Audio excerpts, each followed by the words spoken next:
اور وہ جب کچھ عرصے کے بعد میں نے دیکھا تو وہ لڑکی کہہ رہی ہے میں 8 کلاس میں ہوں، تو وہ اس وقت جو اسکول میں چلی گئی، تو پھر کچھ عرصے بعد وہ لوگ چلے گئے افغانستان. وہ بچے چھوٹے وہ جوان ہو گئے، اور میرے دیکھتے ہی دیکھتے تو بڑا کام ہوا، لیکن میں تو بھول جاتی ہوں، لیکن وہ لوگ مجھے یاد رکھتے ہیں کہ یہ ہماری ٹیچر ہے، ہم نے اس سے پڑھا ہوا ہے.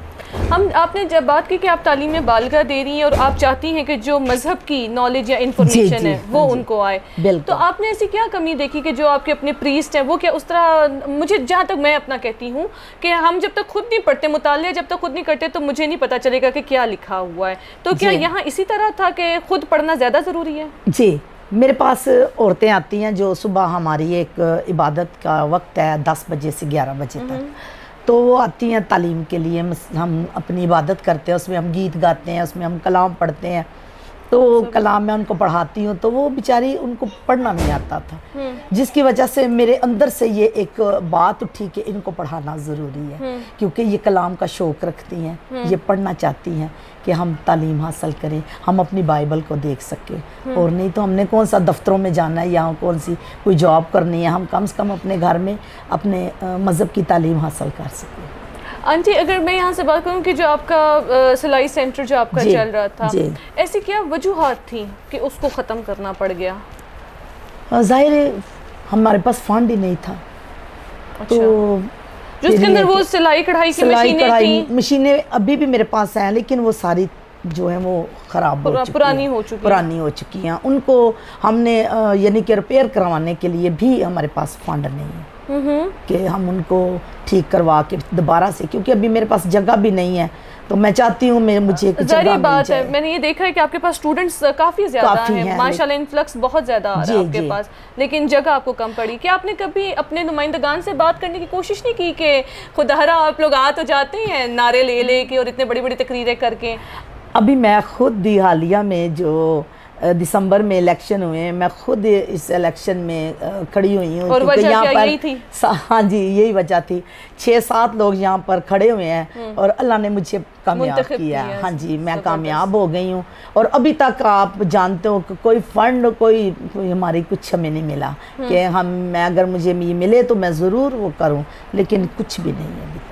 میں چاہتی ہوں کہ میں اپنے لوگوں کے لیے کام کروں. یہاں پر میں چاہتی ہوں کہ ایک کمپیوٹر سینٹر ہو، یہاں پر سلائی سینٹر لڑکیوں کے لیے ہو، وہ بھی سیکھیں تاکہ وہ ہنر حاصل کریں اور اپنا کاروبار کر سکیں، اپنا کام کریں. اگر ہم آپ کے بچوں کی بات کریں تو کیا آپ کے بچے تعلیم یافتہ ہیں؟ جی. کتنی تک تعلیم؟ یہ میری بچے ہیں آپ کے؟ میرے 4 بچے ہیں، 2 بیٹیاں 2 بیٹے ہیں.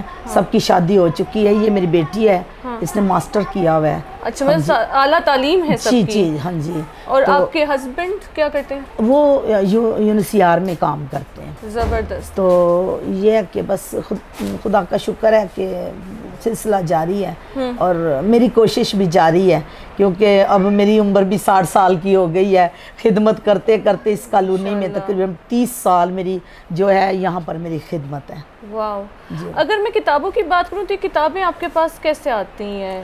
کتابیں ہمیں چرچ کے وسیلہ سے ہمیں مل جاتی ہیں. اچھا. جب میں چاہتی ہوں تو وہ مجھے ہیلپ کرتے ہیں، کچھ ہمیں پیسے دینے پڑتے ہیں، تو کاپیاں جو ہے وہ لوگ خود اپنے لیے لے لیتے ہیں. بکس ہمارے سے مل جاتی ہیں.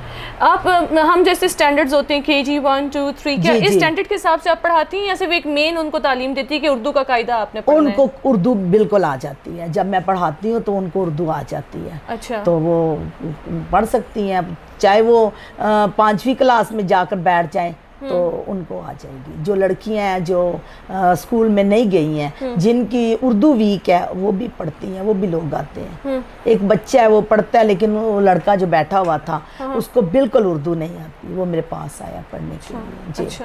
بہت ساری لڑکیاں. ہم جب بھی آنٹی کسی سفر کی طرف ہم جاتے ہیں تو بڑی رکاوٹیں آتی ہیں، مشکلات آتی ہیں. وہ کیا ایسی مشکلات تھیں کہ جس کے اندر سے ایک بڑی اسٹرانگ نسرین نکلی ہے؟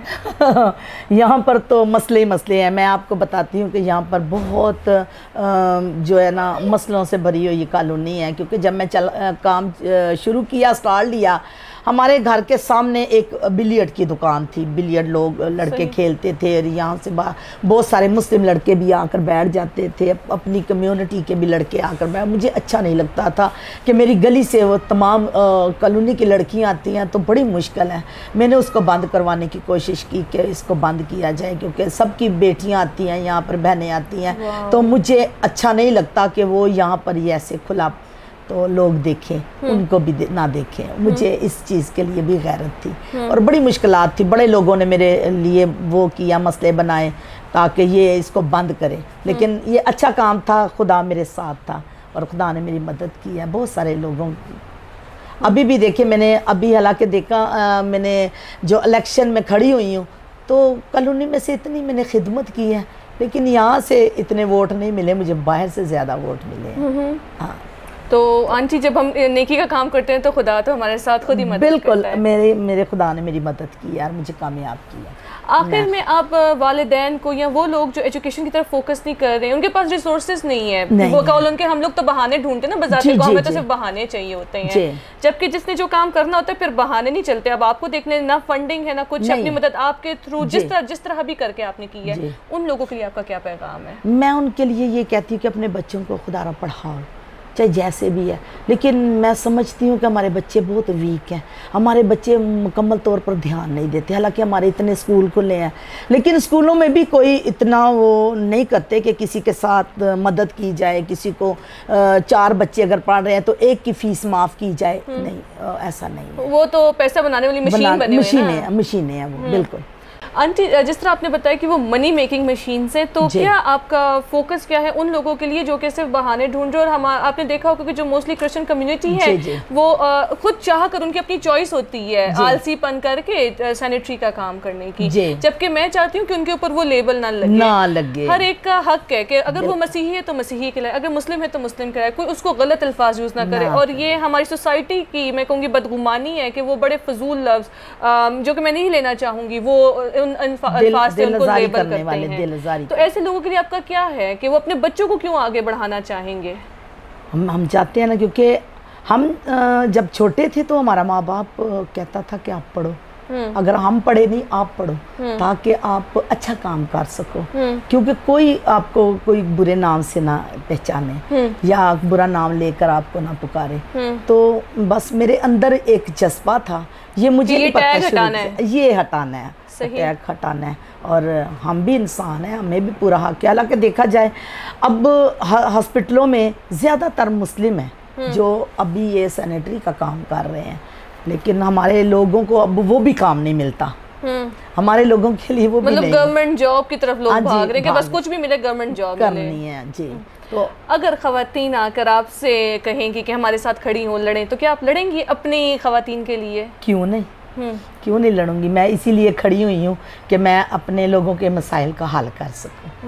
میں اس لیے، اور اللہ نے مجھے کامیاب کیا ہے، میں اپنے لوگوں کو آگے لے کر جانا چاہتی ہوں. یہ میرے ایک دل کی خواہش ہے اور میرا ایک مقصد ہے کہ میں اپنے لوگوں کو آگے لے کے آؤں. بہت شکریہ. ناظرین، جیسے کہ آپ نے نسرین صاحبہ سے سنا کہ وہ چاہتی ہیں کہ جو کرسچن کمیونٹی پہ لیبلز، ٹیگ یا اسٹیریوٹائپس لگے ہیں ان کو وہ ہٹا سکیں. اس کے ساتھ ساتھ اگر خواتین، خصوصاً کرسچن خواتین، ان کے پاس آنا چاہتی ہیں کسی بھی مسئلے کو لے کے، یہ سب سے پہلے چاہے کوئی مرد ان کے ساتھ کھڑا ہو نہ ہو، یہ 1 وومن آرمی ہے اور یہ خود آگے کھڑے ہو کے ان کی مدد کریں گی. جس طرح انہوں نے پچھلے 30 برس سے اپنے گھر میں تعلیم عام کرنے کے لیے ایک چھوٹا سا سینٹر کھولا ہوا ہے، جس کا اب شاید وہ حال نہیں رہا جو کہ 30 سال پہلے وہ حال ہوا ہوگا. لہٰذا ان نمائندگان کو، یا ان میں کہوں گی ان ٹھیکیداروں کو چاہیے جو مذہب کے ٹھیکیدار بنتے ہیں، ان کو چاہیے کہ آ کر اپنی کمیونٹی کے لیے جب ووٹ لینے آتے ہیں تو اپنی کمیونٹی کے لیے بھی اسی طرح مدد کریں. اور خصوصاً میں یہ بھی کہنا چاہوں گی کہ ہم جب فخر خیبر پختونخوا اور فخر پشاور بولتے ہیں تو ہم ایسے لوگوں کو نگلیکٹ کر کے ان لوگوں کو دیتے ہیں جنہوں نے ہائیلی کچھ کیا ہوگا، اس سوسائٹی میں کیا ہوگا، یا ان کا وہ انکلوژن نہیں ہوگا جو کہ ان کا ایک مین انکلوژن ہے سوسائٹی میں. اسی کے ساتھ اپنی میزبان انمول شراز کو دیجیے اجازت. اللہ حافظ.